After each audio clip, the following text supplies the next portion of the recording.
Olá, continuamos com a programação do FebrabanTech 2022, a nova realidade global e transformação acelerada na trilha ESG, a sustentabilidade do dia a dia. Para acompanhar a programação completa, atualizada, basta usar o verso do crachá que vocês têm aí um QR Code, basta apontar a câmera do celular. Ou você também pode acessar a agenda pelo site febrabantech.com. Além das TVs, nas entradas de todos os auditórios. A FebrabanTech recebe nessa edição 156 expositores e patrocinadores que trazem o que há de mais inovador no mercado. E o último lembrete, gente, você pode avaliar os painéis, basta acessar o QR Code que vai aparecer no telão, no final de cada painel, ou pelo link que será enviado pelo SMS no final do dia. Isso ajuda a construir uma FebrabanTech cada vez melhor. Participe, porque é bem importante para nós. O tema agora, gente, é diversidade, equidade e capacidade. A relevância social nos bancos. Eu chamo aqui ao palco Mona Dorf, diretora adjunta de mídias sociais da Febraban, para moderar o painel aqui conosco. Mona, por favor, fique à vontade com seus convidados. Fique à vontade, viu? Boa tarde, tudo bem? Só um minutinho. Aqui. Deixa eu ver se está ligado. Alô, alô? Alô, alô? Pronto, pronto. Foi. Obrigada, Flávia. Não tá? Peraí, deixa eu... Som. Microfone? Tá funcionando? Som. Tá funcionando. É que você não ouve, é mais no fone de ouvido. Tá bom. Gente, boa tarde a todos, sejam muito bem-vindos.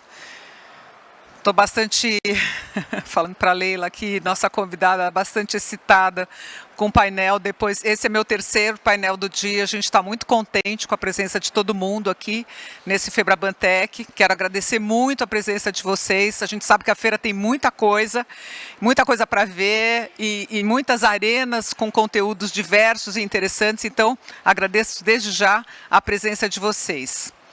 Bom, nosso painel vai falar de diversidade, equidade e capacitação, a relevância social dos bancos.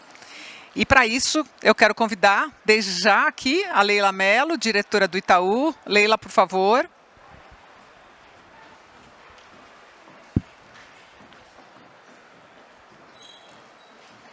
E a Nana Bafur, CEO e Chief Cultural Officer da Quintes. Por favor. Opa! Estava te procurando. Falei. Seja bem-vindo. Nesse painel estava previsto também a presença da Tatiana Monteiro de Barros, fundadora do movimento União BR, com quem a gente fez muitas ações, especialmente na época das chuvas, agora no início de ano, em janeiro. Ela fez uma distribuição de materiais, colchões, alimentação, cestas básicas, cestas de higiene. E, infelizmente, ela teve um imprevisto muito sério, nos ligou agora há pouco, dizendo que não poderia vir. Então, nós estaremos aqui com os nossos convidados. É que eu estou sem o... Eu quero convidar também a Adriana Alves, vice-presidente de Diversidade, Equidade e Inclusão do Banco BNP Paribas.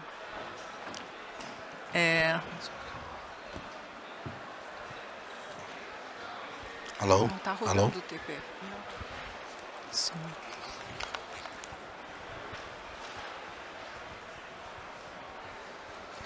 Vou convidar vocês para se sentarem, então.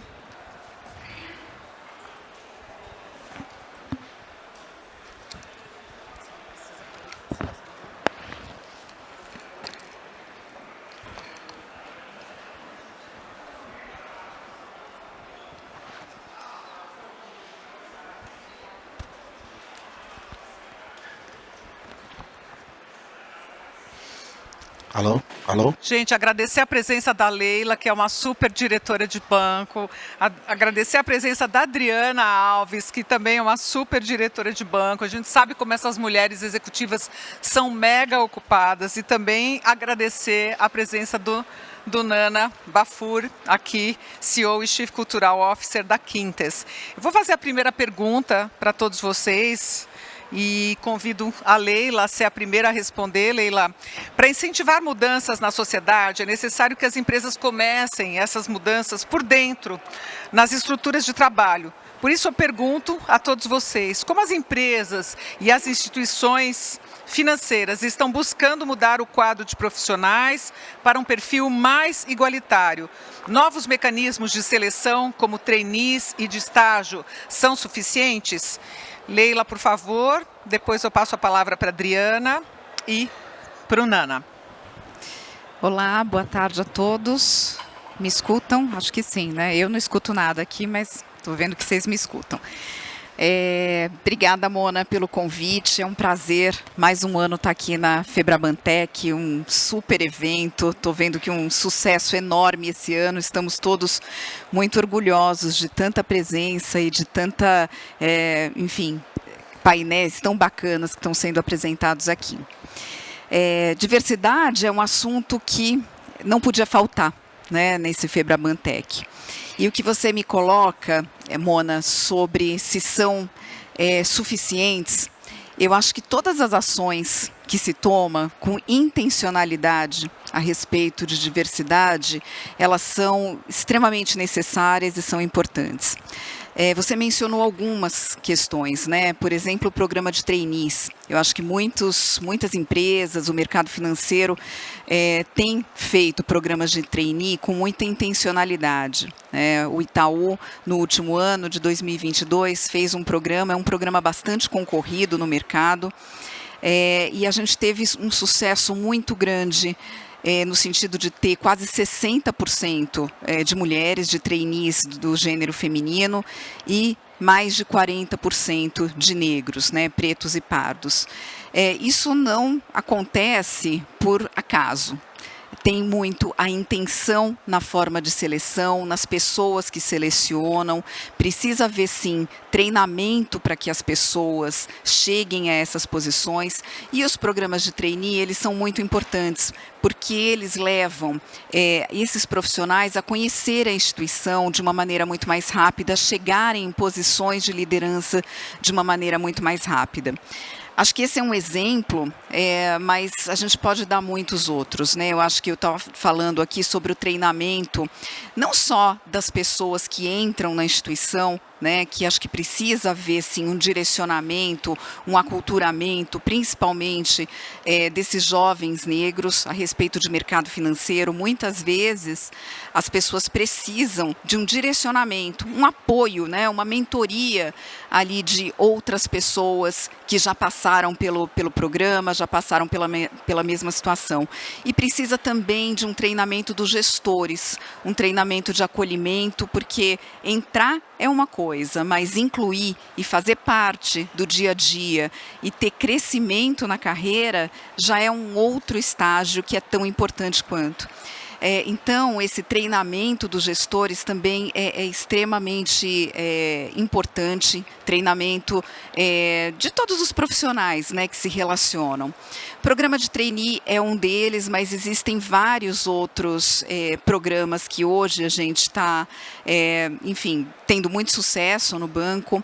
A gente tem vários pilares, e esses pilares, como de gênero, como de raça, como de pessoas com deficiência, LGBT, QIA+, eles têm pessoas que se unem, né, para discutir as questões, para discutir as dificuldades. E o banco precisa entender quais são os obstáculos, quais são as dificuldades que essas pessoas enfrentam hoje no crescimento da carreira, para chegar na liderança.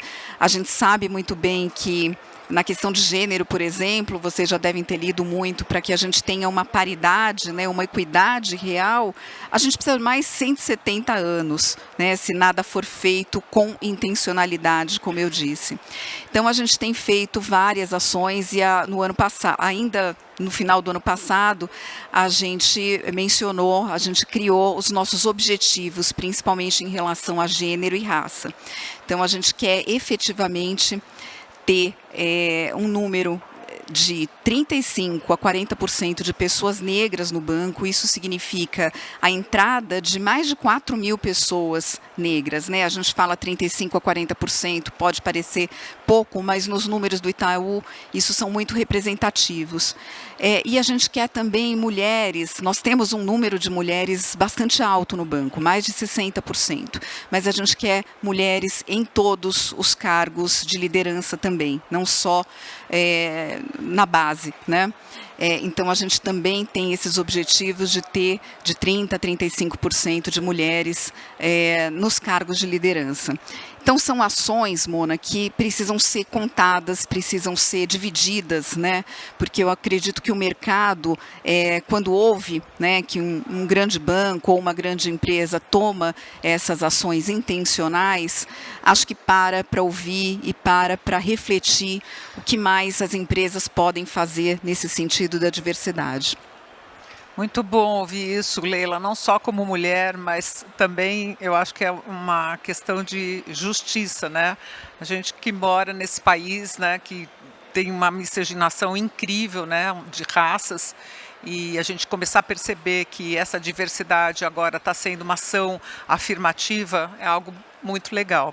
Eu queria ouvir agora a Adriana e depois o Nana para essa mesma questão.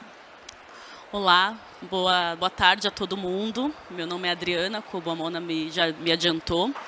E falando um pouco sobre o quanto é importante a gente fazer essa inclusão, né, dentro do nosso mercado, é claro que é extremamente importante sempre fazer essa inclusão de trainees, estagiários, mas obviamente não é a única frente que a gente tem tomado e iniciado dentro do BNP Paribas.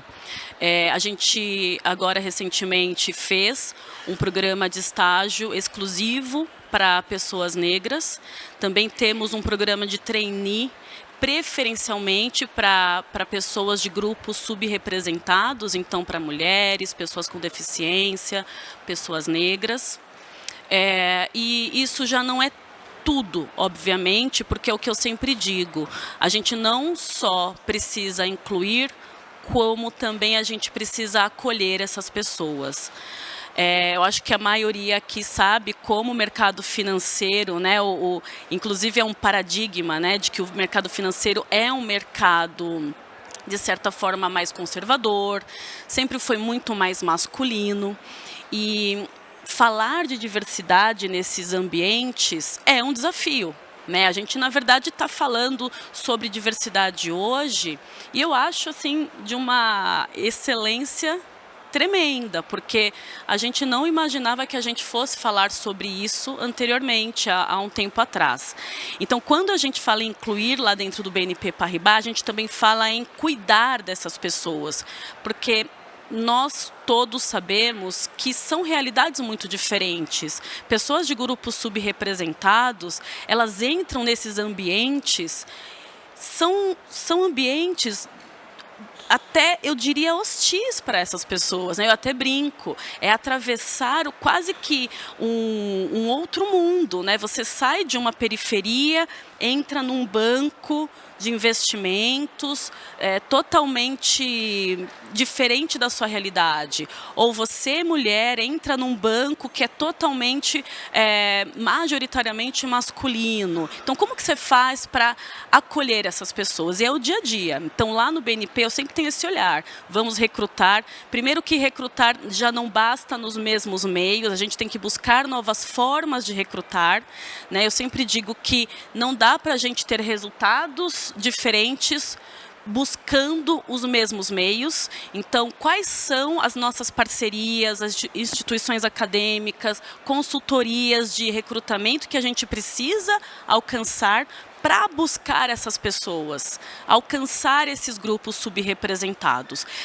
No momento que eles entram no banco, a gente tem todo o cuidado de acompanhá-los, desenvolvê-los, dando mentoria de carreira. A gente tem programas de mentoria de carreira, nós subsidiamos cursos de inglês lá dentro, fazemos esse acompanhamento também da carreira, do desenvolvimento dessa pessoa. Então, como que está a avaliação de performance dessa pessoa, qual é o olhar do gestor para esses indivíduos, esses novos colaboradores, entendendo também que os grupos de afinidade que a gente tem, todos eles voluntários, eles também têm uma participação tremenda dentro do banco para fazer esse acompanhamento e implementar ações para que a gente fomente mais e mais ideias para o nosso ambiente. Então, é um olhar muito 360. Não é só incluir, que é muito importante, óbvio, mas é chamar a liderança para estar com a gente, é fazer novas ideias acontecerem, fazer com que o ambiente seja cada vez mais saudável para todos,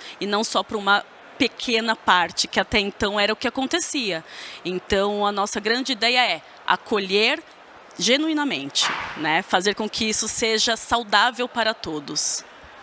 Muito legal essa questão que você coloca, né, de que as pessoas vêm de uma realidade muito diversa, né? Recentemente a gente fez uma entrevista com os alunos formandos do projeto Somamos, que é um projeto, né, patrocinado pelos bancos, né, feito pela diretoria do INFE, do nosso querido Amaury Oliva, né, diretoria de sustentabilidade, e esses formandos contavam, né, como eles vieram assim de realidades. Uma moça, ela era babá na Bahia, negra, ela falou, um amigo meu falou, vem para São Paulo, vem fazer esse curso. Eu não tinha nem onde ficar, Mona.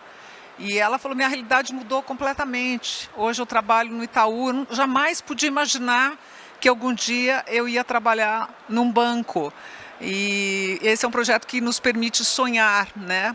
E assim por diante. Eu podia contar a história dos outros dois que estavam na entrevista. Essa entrevista está no YouTube, no nosso canal Febraban News. Mas dá uma alegria, né, da gente ver que as coisas estão caminhando, né? Porque, como disse a Leila, tem muito chão, né? Então, queria ouvir agora o Nana, então, para essa primeira parte aqui. Depois a gente prossegue com as outras perguntas.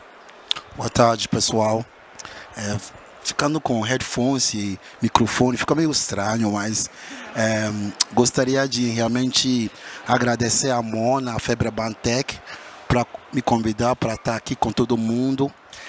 Gostaria também de dar parabéns para meus colegas aqui, a Adriana, a Leila, para estar aqui, para tentar contribuir a minha experiência sobre esse tema de diversidade, a capacitação do setor financeiro, que é um assunto tão importante para mim, no lado pessoal, para ser africano, negro, homem de negócio, e também para ser empreendedor, e também ser líder, alguém que já passou para algumas desses temas. Eu acho que é bem importante. Voltando ao assunto, que esses programas de trainee, tudo isso para fins de diversificar os quadros de funcionário são suficientes ou não.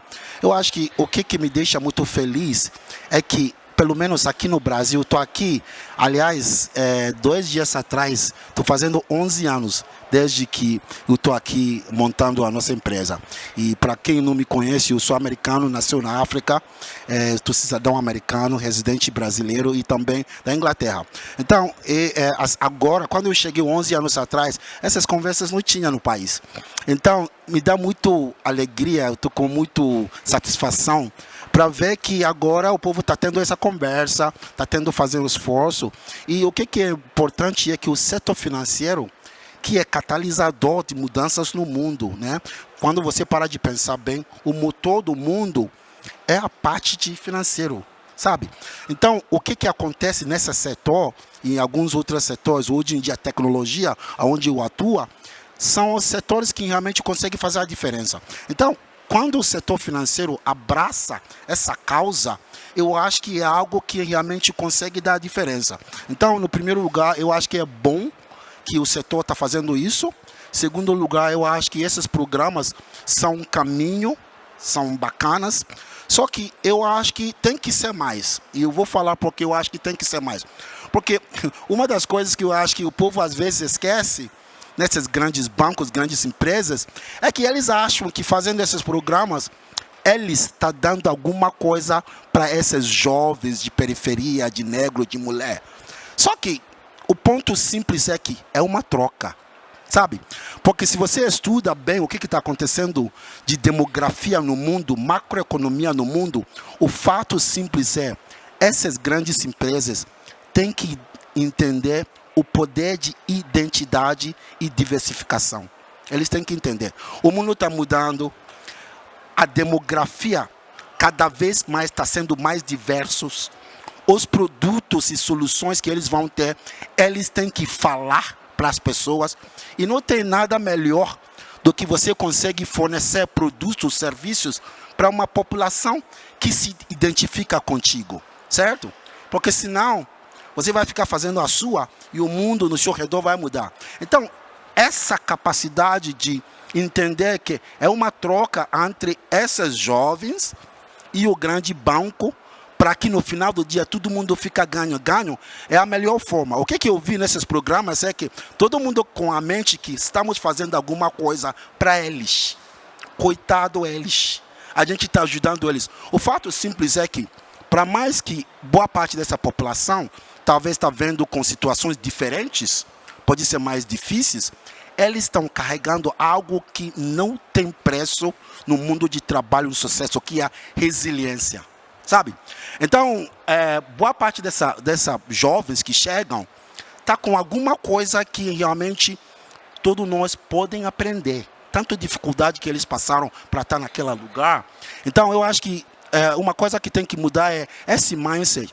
E isso passa para como que o banco, a instituição, também se prepara a gente que eles têm. Porque para ter sucesso, porque não adianta contratar um monte de gente, beleza, mas o povo que eles vão trabalhar, a gente sabe disso, se eles não estão preparados para trabalhar com eles. Porque no final do dia, e isso nos Estados Unidos aconteceu muito nos anos 80 e também na Inglaterra, é que esse povo entra com esses programas, mas não sobe. 20 anos depois, quando você olha o quadro de quem são os managing directors, isso não mudou muito, mas no começo do funil tem muita diversidade.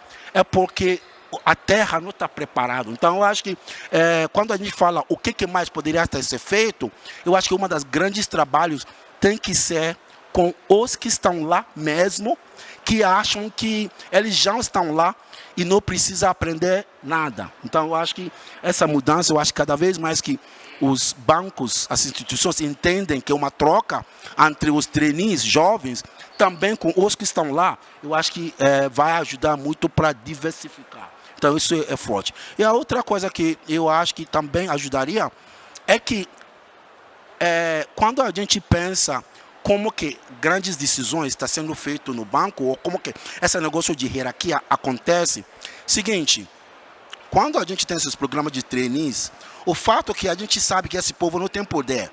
Então todo mundo gosta, está feliz, não são concorrentes. Assim que eles começam a crescer, aí você vai começar a ver esse negócio de concorrente, aí entra a discriminação por causa de gênero, de raça, tudo isso, porque agora está virando concorrente.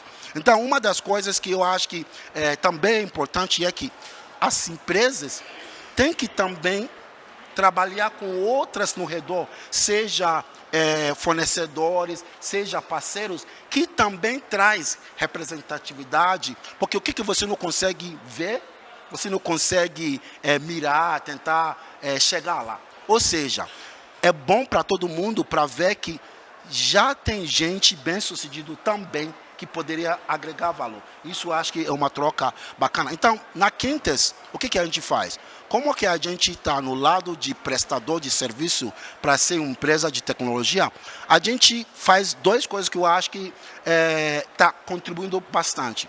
A primeira coisa é que a gente tem academias que a gente faz, onde a gente traz jovens, especialmente como que a gente fornece muito desenvolvedores de software, a gente traz jovens boa parte deles são mulheres, boa parte são negros, treiná-los para ser desenvolvedores de software. Por quê?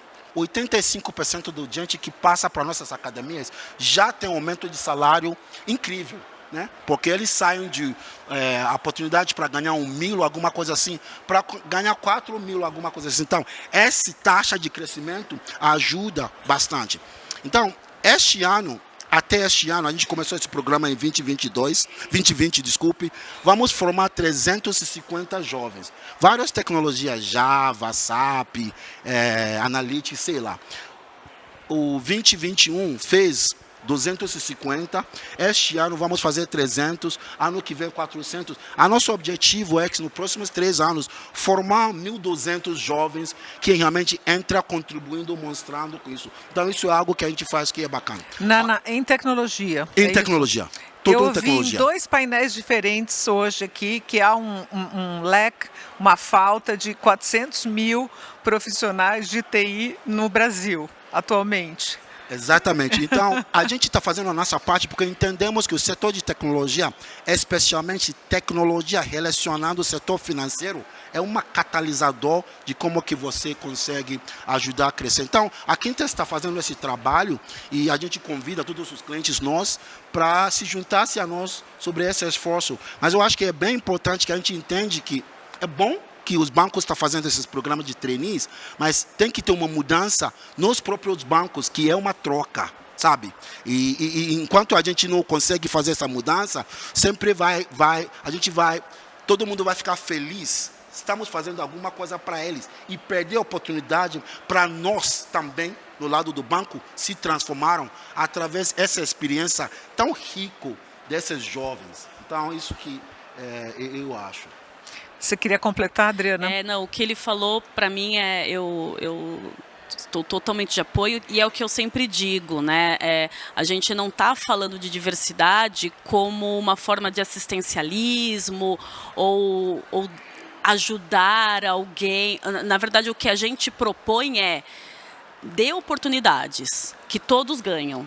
Né? Falta dar essa oportunidade, falta, na verdade, ceder, e não é ceder espaços, é pensar num bem comum como uma sociedade que todos ganham, né? Então, dando essas oportunidades, e eu conheço gente, assim, pessoas da periferia, pessoas jovens que têm um potencial gigantesco para agregar esse valor para as empresas, para o banco, e que só precisam dessa oportunidade. E eu digo mais, né? São pessoas que, assim como a Nana disse, que têm um poder de adaptabilidade, um poder de resiliência, um poder de relacionamento tremendo.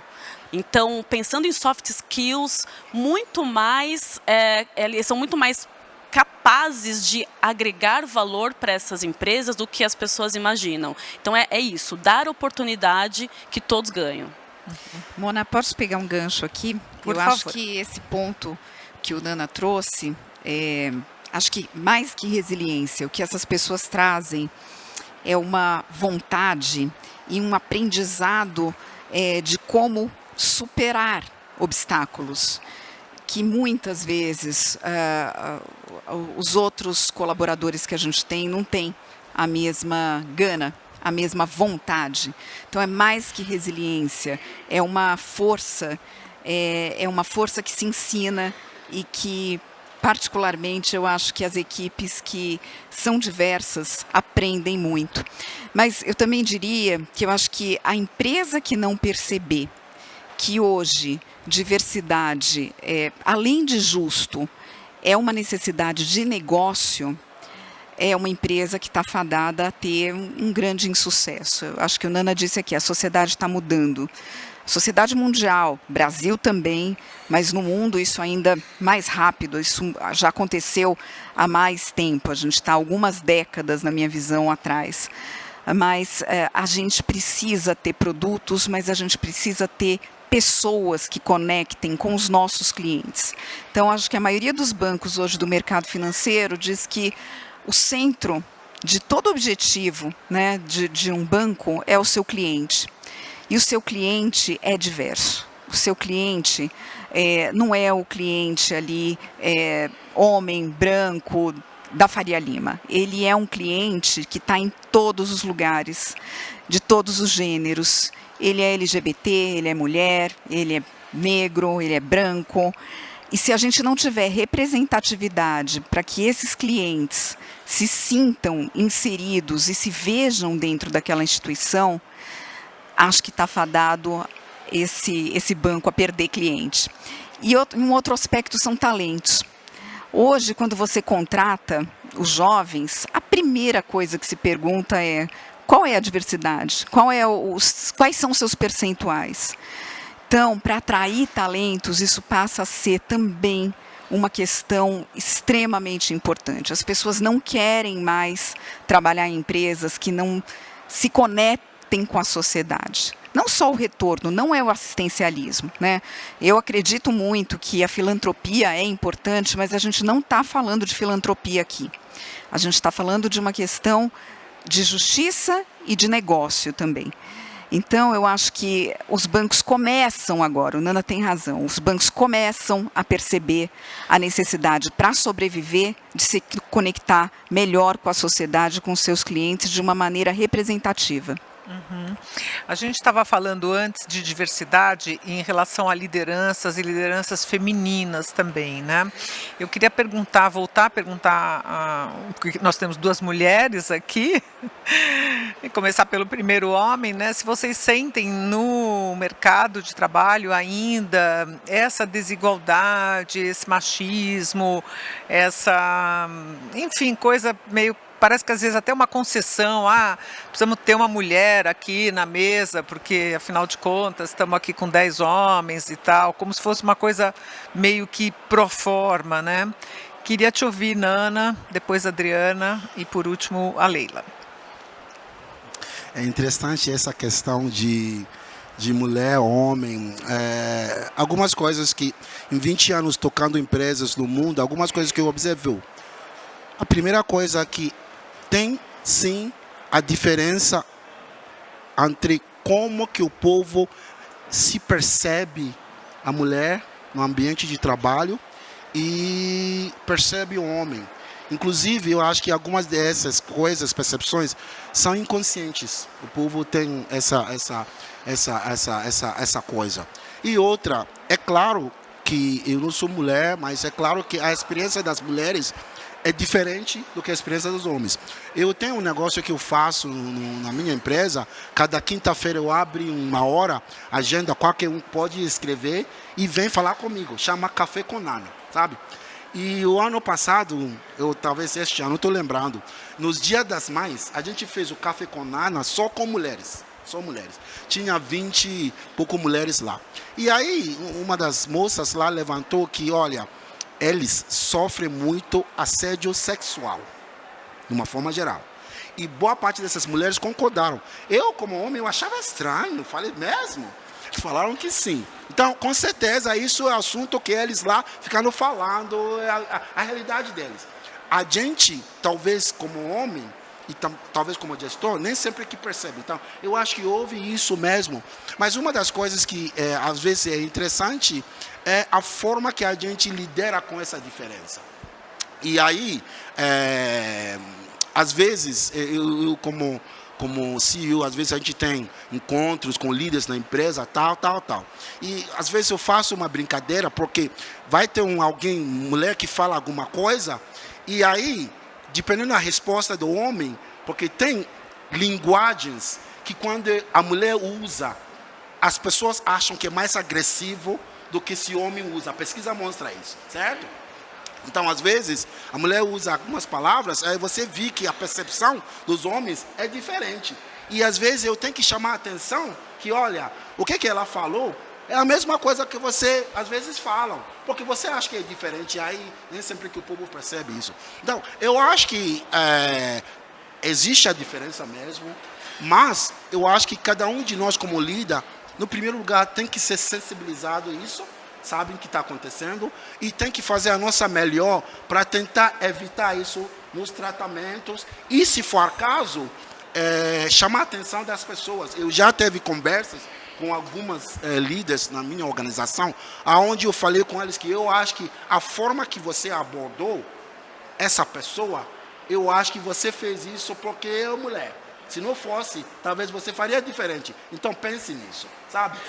Então, eu acho que, obviamente, um dia para o outro, as empresas não mudam tanto, certo? Mas a gente, tudo nós tem que fazer nosso esforço. Uma construção, isso, né? É uma então, construção. Por exemplo, na Quintes, a gente, nos últimos 11 anos, eu acho que eu já trabalhei com 4 CFOs, né? E esse CFO sempre tem o mesmo perfil, né? Chique, de educação, branco, homem e tal.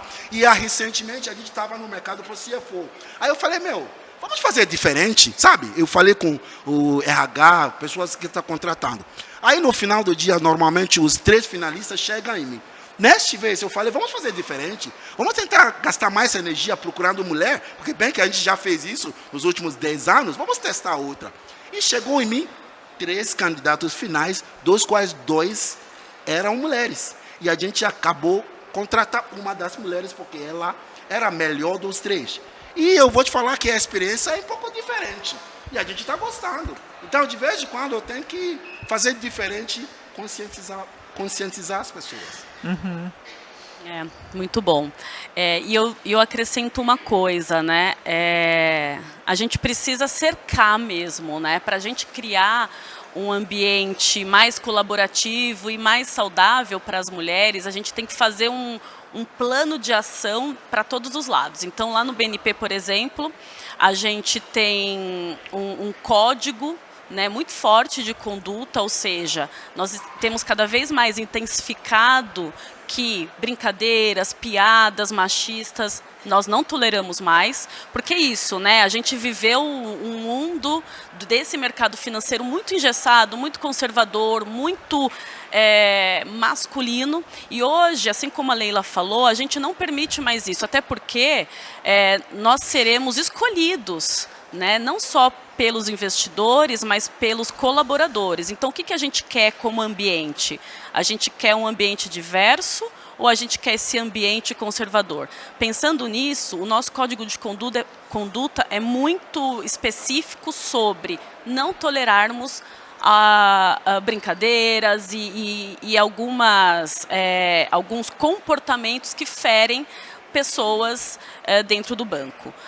Criamos metas também, ou seja, não basta incluir, não basta recrutar, mas a gente quer ver a ascensão dessas pessoas. Então, o quanto a gente está ascendendo, a gente está alavancando a carreira dessas mulheres, porque sim, é difícil, não tem como a gente negar que o ambiente ainda não é propício para termos mulheres em cargos de poder. A gente está falando de poder, né? E quando a gente fala de poder, a gente provoca reações, né? E a gente sabe que o sistema de poder, e isso em toda uma sociedade, não estou falando do mercado financeiro, mas toda a sociedade, a gente sabe que todas as esferas de poder ainda têm as mesmas pessoas. Né? E como quebrar isso dentro do banco? É a gente também aplicando metas. Quanto de meta a gente vai precisar cobrar daquele gestor, daquela área de negócios, para que a gente tenha mais mulheres ali? Então, a gente tem que ver essas metas, a gente tem que ver os targets a cada dia. A gente acompanha esses números para que só não fique na conversa, no discurso. Porque senão a gente vai ficar só na superficialidade da intenção. A gente tem que ter uma intenção ativa. E não só isso, assim, a gente tem uma outra ação que chama Jamais Sem Elas, que parece uma coisa simples, mas que também surte efeito. Então, todo evento que a gente promove no banco, seja interno ou externo, a gente precisa ver mulheres. Salas de reuniões, eventos, imprensa. Cadê as mulheres desse banco? Então, há um acordo, um pacto entre nós colaboradores para que a gente provoque essa reflexão de todos os homens.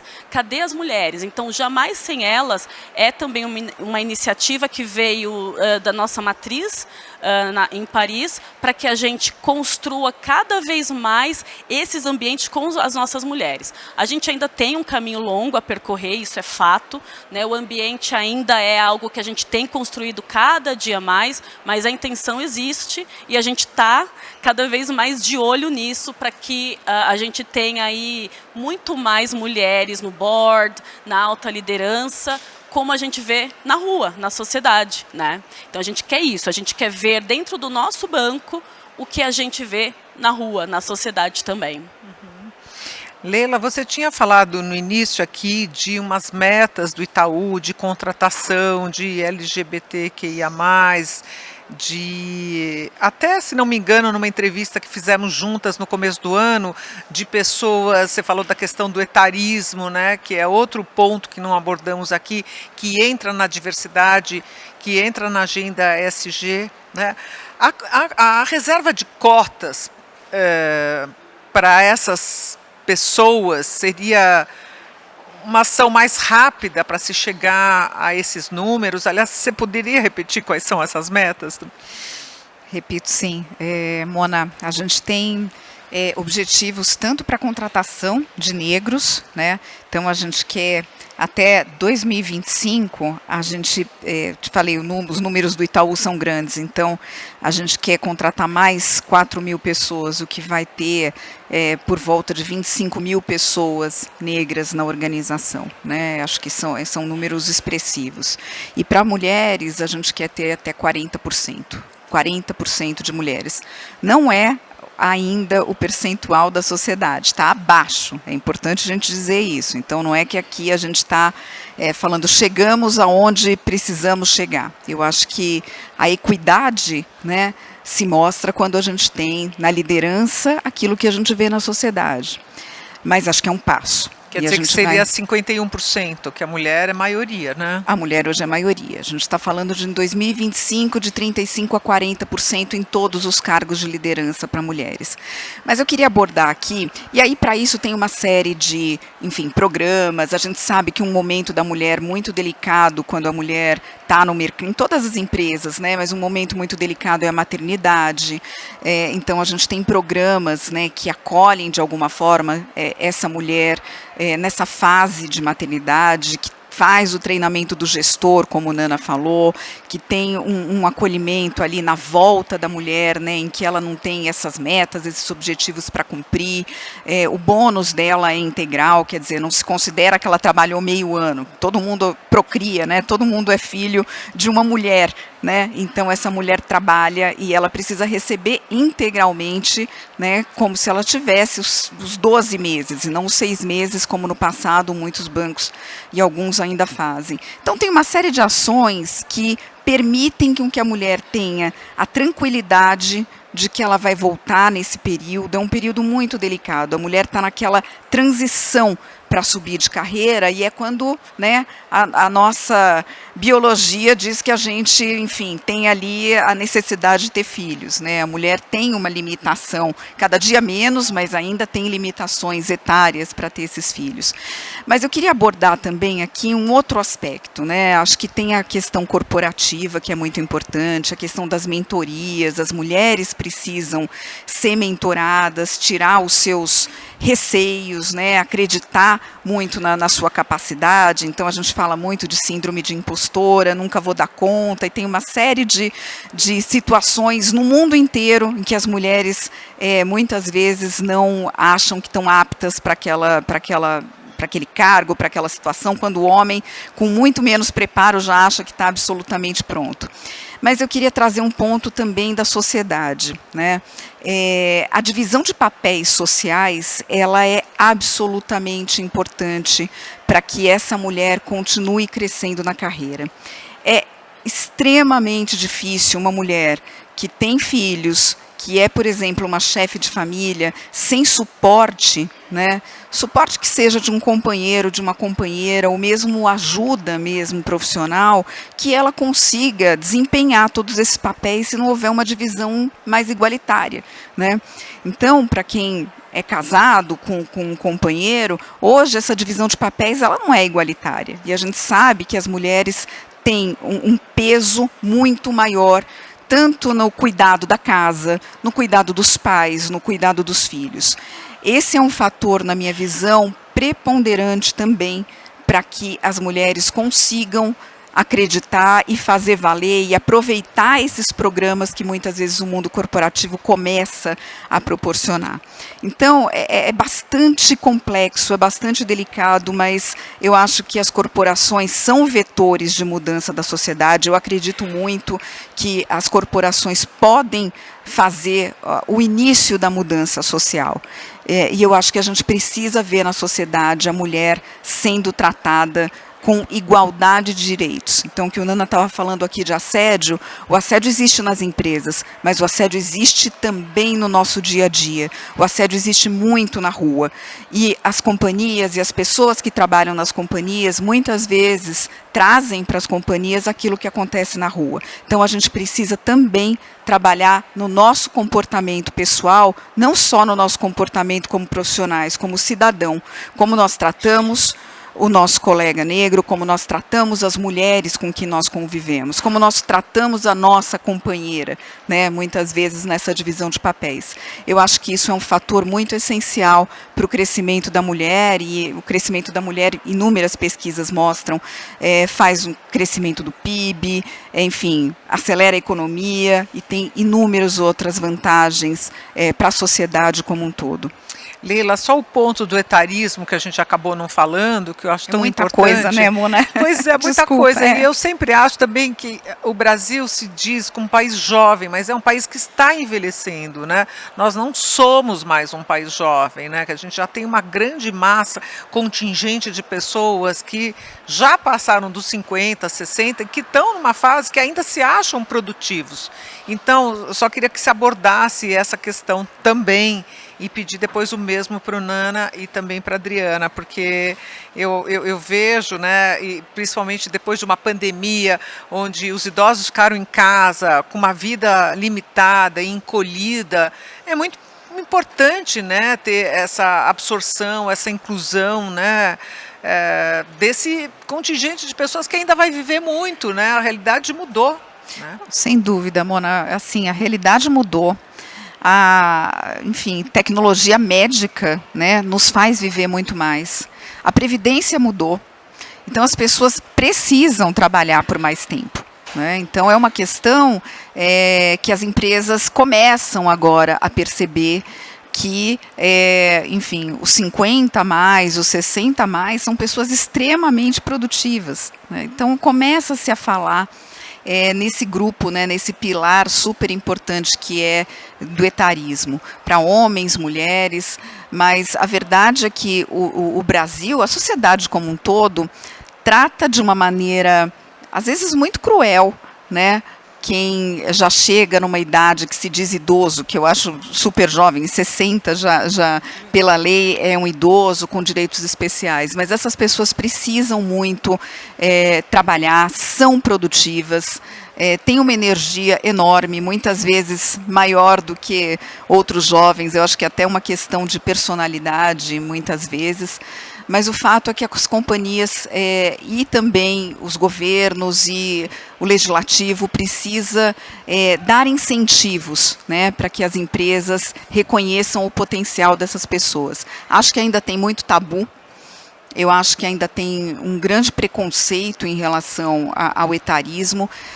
A gente tem alguns programas, né, e são programas na nossa rede de agências, e é muito bacana, em que pessoas fazem um treinamento digital. Muitas vezes a gente vê idosos chegando na agência e não sabe, gente, o pessoal não sabe como mexer no caixa eletrônico, como fazer um autosserviço no próprio aplicativo do celular.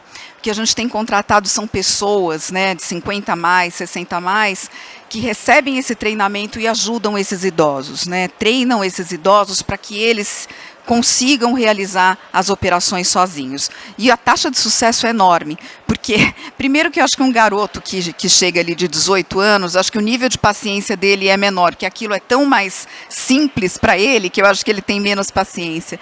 E há uma conexão muito bacana entre essas pessoas, aquele que recebeu o treinamento e está passando, e aquele idoso que está aprendendo esse mundo digital que veio para ficar.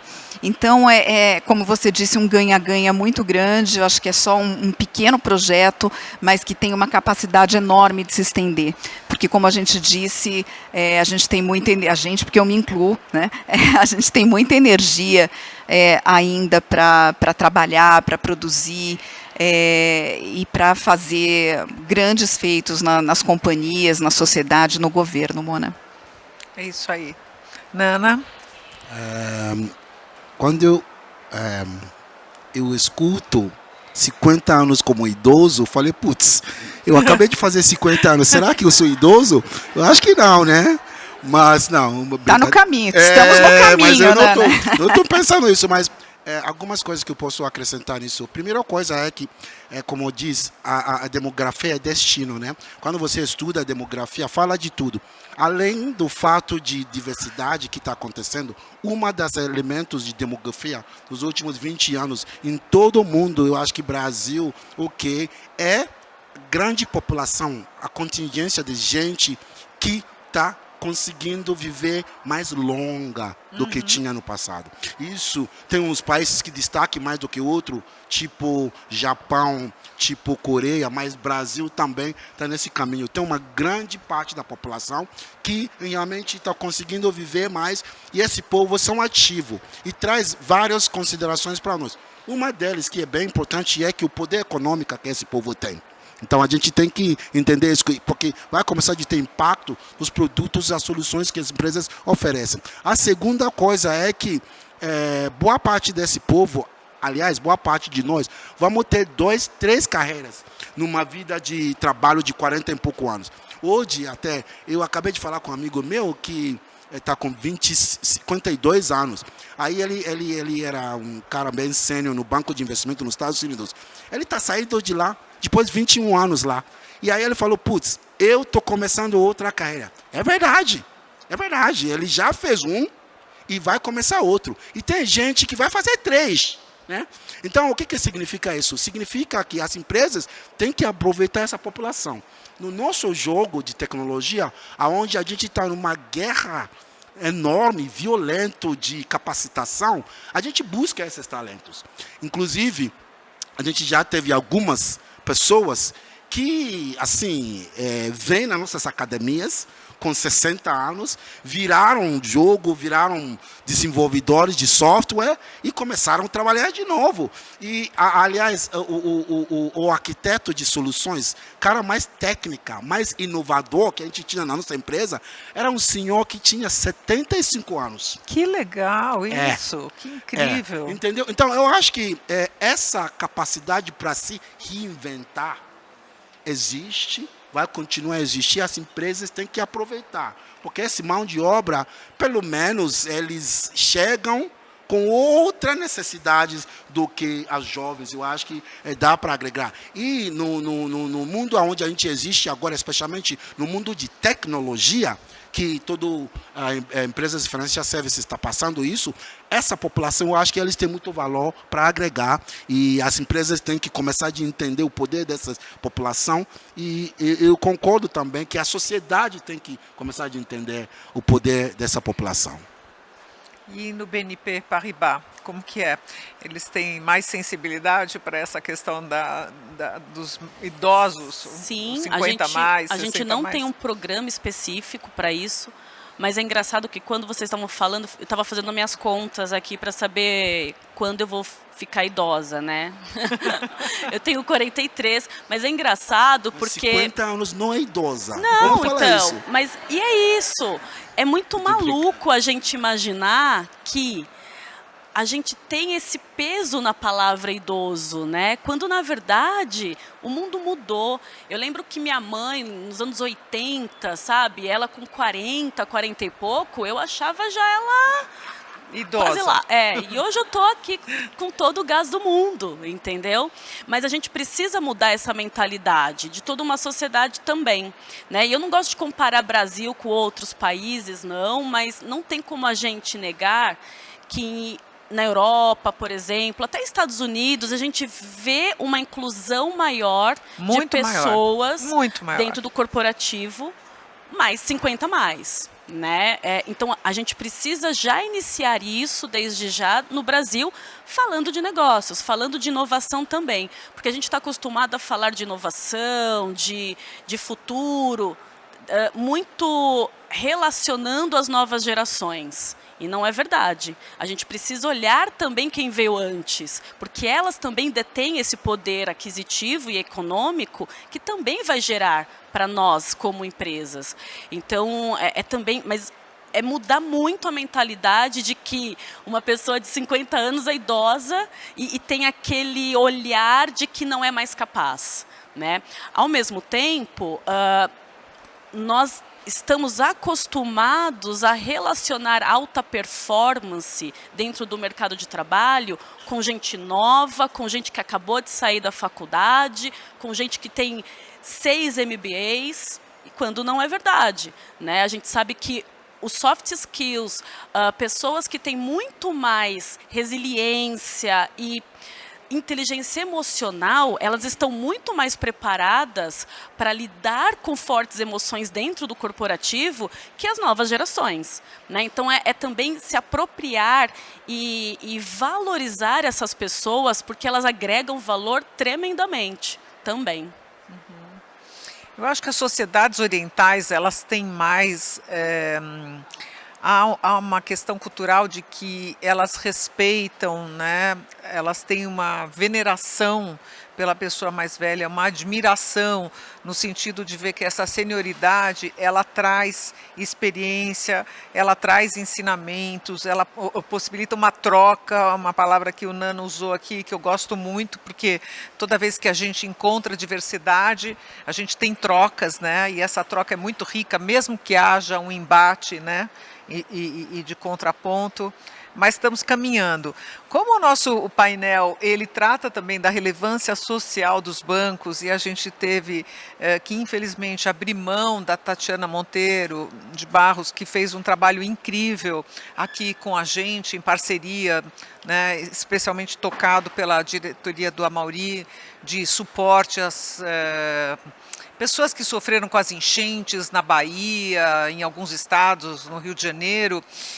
Eu queria até passar uma pergunta dessa ação, Leila, para você, né, um pouco tentando homenagear a Tatiana, que fez esse trabalho com a gente e que, infelizmente, sofreu aí um problema aí pessoal e não pôde estar presente. Você podia falar um pouco dessa questão? Afinal de contas, a gente ainda sofremos uma pandemia, né, de 2 anos, depois veio as enchentes e agora a gente sabe que há praticamente 30 milhões de pessoas passando fome, né? Então o problema continua, cada vez por uma razão, mas está parecendo ficar uma coisa meio estrutural, né? O que os bancos estão fazendo, Leila?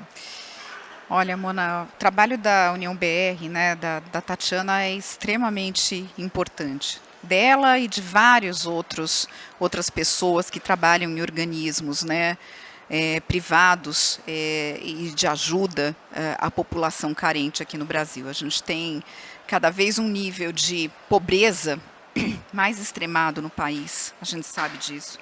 A gente sabe que a pandemia piorou muito essa situação.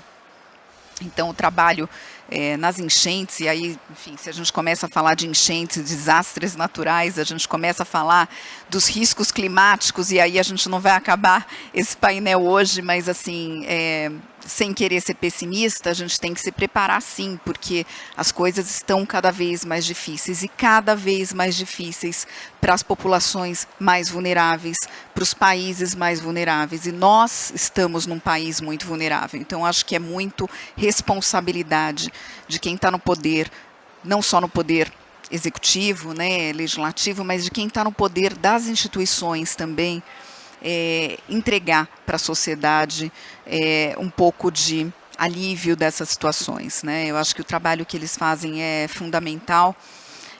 Eu queria trazer aqui, eu acredito muito, além, obviamente, de ações emergenciais como essa que você está tratando, da Tatiana, nós fizemos também na pandemia, o Todos pela Saúde, em que não só recursos, a gente trouxe, enfim, uma série de profissionais, né, que, enfim, localizaram aonde esses recursos deveriam ser utilizados, que foi extremamente importante, salvou muitas vidas, mas eu particularmente trago aqui o que eu acho que é iniciativa privada, e eu como cidadã fiz escola pública e a minha vontade de retornar para a sociedade é muito grande, é a questão da educação.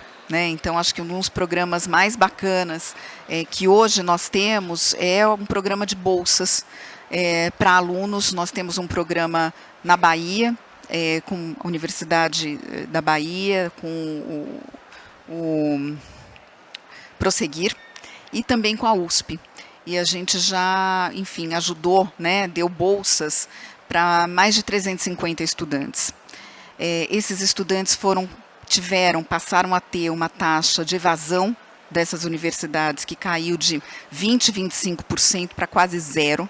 E aí é que a gente nota, por que esses alunos não terminam as faculdades. E todos os cursos, não são cursos ditos mais fáceis ou mais tranquilos, cursos de medicina, cursos de engenharia. A evasão foi a zero, e o mais bonito é ver as notas desses meninos que, ao longo do recebimento dessa bolsa que eles recebiam do Itaú, as notas elas cresceram tanto que passaram a ficar idênticas às notas dos não bolsistas. Então, essa ação afirmativa das bolsas, combinado com a ajuda da iniciativa privada, de manter esses meninos na escola, na universidade, é o que eu realmente acho que vai fazer diferença para a nossa sociedade. Eu acho que a nossa obrigação é a obrigação das empresas, é a obrigação de quem tem poder, e eu acho que a educação é o único caminho que eu acho viável de diminuir essa desigualdade social que a gente tem aqui no país. Então, eu tenho muito orgulho. A gente está lançando esse ano, para o ano de 2023, um fundo que vai propiciar até mais dinheiro do Itaú, mas eventualmente de outras empresas, outras centenas de alunos que possam ser beneficiados em outros estados do Brasil. Então, um programa que está dando muito certo, e a gente acredita em educação, e toda a energia que a gente puder colocar na educação, eu acho que ela é primordial. Maravilha. Bem, nosso tempo está se esgotando, temos 1 minuto e meio mais aí pela contagem do relógio. Queria saber se Nana quer completar, falar mais alguma coisa. Eu acho que eu acredito, assim, eu acredito muito no poder da educação. Eu pessoalmente, eu enxergo esse dia 13 de setembro, vai ser 30 anos que eu saí do meu país, onde eu nasci, de Gana, para os Estados Unidos. 13 de setembro. E eu saí de lá por quê? Porque com 20 anos eu tinha uma bolsa grande para uma faculdade nos Estados Unidos. E a partir daí, tudo que eu fiz na minha vida, se não fosse essa faculdade, mestrado, MBA e tal, eu não sei se eu ia conseguir tudo. Claro. Entendeu? Que eu consegui. Então, eu acho que esse negócio de educação é muito forte, mas uma das coisas também que eu acho que, falando sobre ajuda de enchente, tudo isso, é como que a gente, como empresários, empresas, consegue trabalhar com organizações que estão no frontline fazendo esse trabalho. Então, por exemplo, a Quintes, 2 anos atrás, a gente afirmou uma parceria com a organização Vale do Dendê, lá no Bahia, que faz um trabalho excelente de capacitação de jovens, acelerar empresas e, de vez em quando, com o apoio das outras instituições, Itaú já fez isso, consegue dar auxílio para empreendedores menores lá, na situação de pandemia, como fez no Covid. E nós, a Quintes, ajuda eles com capacitação, funcionários nossos trabalham para os programas deles. Então, a forma também de protagonizar é para achar outras organizações que estão bem no frente, e ajuda eles também. Para aí a gente consegue escalar mais, porque Itaú faz 300 alunos, talvez outras vai fazer, aí até você descobre, a gente tem 10 mil jovens tá sendo apoiado para sair e contribuir para a sociedade. Então, eu acredito muito nesse trabalho. E eu gostaria de agradecer a todos aqui, a presença de todo mundo, a Nana, a Leila, a Mona, e deixar uma última mensagem, sobre a nossa responsabilidade. Todos os bancos, as instituições em geral, têm a responsabilidade social de fazer diferente para todo o Brasil. é muito importante que a gente entenda, então, só para eu contextualizar, eu também sou cofundadora de uma ONG que assiste mulheres que sofrem violência doméstica, o Grupo Ela, sou mentora de carreira, sou coordenadora do Aceleradora de Carreiras para Mulheres Negras, então eu faço um trabalho fora do corporativo muito forte, e aí quando eu estou no corporativo, eu entendo como os universos são diferentes e como a gente consegue fazer essa troca ser possível. O que eu passo aqui para vocês é que a gente ativamente saia de nossas bolhas e entenda que não só o corporativo, mas toda a sociedade, todas as frentes de uma sociedade têm sim a responsabilidade de uma mudança. Né? Então, saindo das nossas bolhas, dos nossos privilégios, a gente consegue entender o quanto somos responsáveis por essas mudanças. Não só no corporativo, mas em todo o nosso meio, nas escolas, dentro de casa, com os familiares. E aí a gente vai construindo esse ambiente com mais naturalidade, sem pressão. E aí, por último, é que todo mundo dê oportunidades. Nós estamos aqui falando de diversidade, falando sobre a relevância dos bancos, mas a gente não pode esquecer o quanto a gente precisa dar oportunidades para essas pessoas em benefício próprio, né? Falando de negócios, falando de inovação, falando de novas gerações. O que a gente quer dessas novas gerações, o que a gente quer de cada empresa nossa para um futuro para esses jovens, mas para nós mesmos, né? Porque a gente precisa exatamente construir isso para nós, pensando em negócios, pensando em lucratividade. Então, deem oportunidades, todo mundo tem a ganhar. É isso, obrigada. Muito obrigada, Adriana, Leila, Nana. Muito legal o nosso debate aqui, nossa conversa.